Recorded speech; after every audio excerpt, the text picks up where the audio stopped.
Hi, I'm Chris Newbould and I'm standing for VP Education in these Worcester Students' Union elections. First of all, I'd be in charge of running the STAR system. I'd also be your representative to the university. So anything your lecturer's doing wrong, anything the institutes where they're going wrong, if you've got a problem with it, talk to me and I'd be sorting it out for you.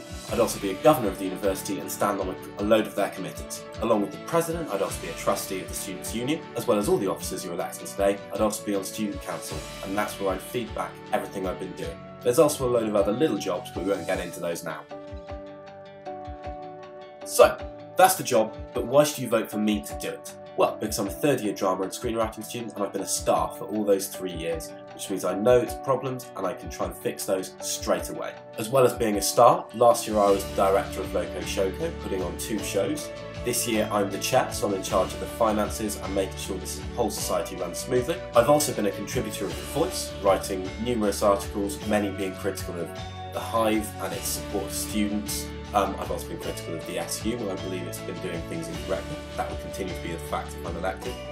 Whereas this year, I've also taken on the role of Finance Distribution Officer, so I know exactly how to coordinate teams and make sure things get done in the right times. Whilst working for The Voice, I started writing an article in Student Council, and I was pretty damn critical of it. But in researching this article, I realised that it wasn't just enough for me to sit down and have a go at these people that are trying their best for the Students' Union. I need to stand up and do what I can do to make the Students' Union better.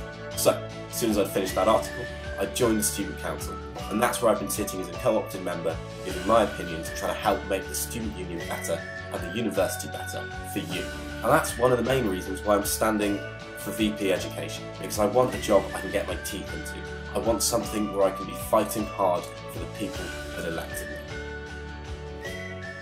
Stealth course costs. So for drama students, this would be trips. For art students, this would be supplies, things like that. Students should know about these fees before they start these modules, which is why, if there are extra costs associated with that module, I would put in place that they would be on the module selection guide. If it has transport costs, if it involves trips, if it involves art supplies, anything like that, it will be on there. Everything so that you know what you're signing up for when you get into these modules. Secondly, a lot of people have come to me saying that they start a module and then 2 or 3 weeks in, it's not what they were expecting. This isn't good enough on the university's part. A 3-sentence description of what a module is not enough information for us to decide what we want to do when we're at university. Which is why on the module selection page, I would put in place a link that posts to the previous year's module guide. Now, this isn't perfect, because as we all know, modules change year on year, but what it will do is give a sense of tone for a module. So you're not going to get in thinking it's one thing and then end up having to leave and join another one 2-3 weeks late because it wasn't what you were expecting. Thirdly, key texts. More than one person should be able to read a set text by a lecturer at the same time online.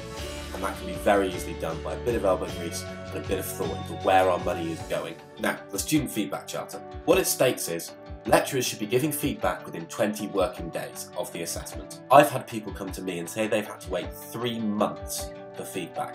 That is simply not good enough. So, what I propose is, if you have an issue, if you have a problem with feedback, if it's not there on the day it was meant to be, I will be in that lecturer's office.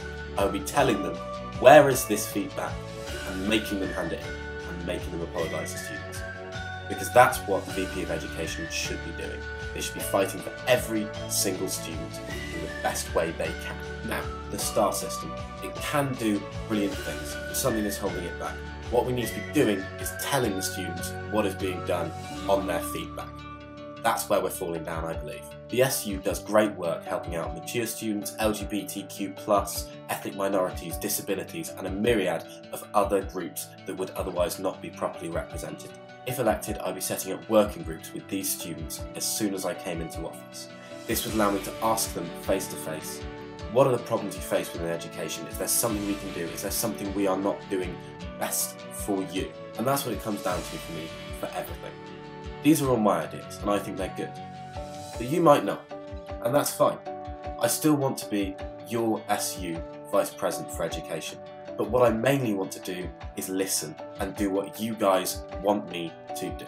And on that note, I'm going to leave you. Voting is open right now, and it's open until 4 o'clock on Friday. Make sure you vote, and have a good week.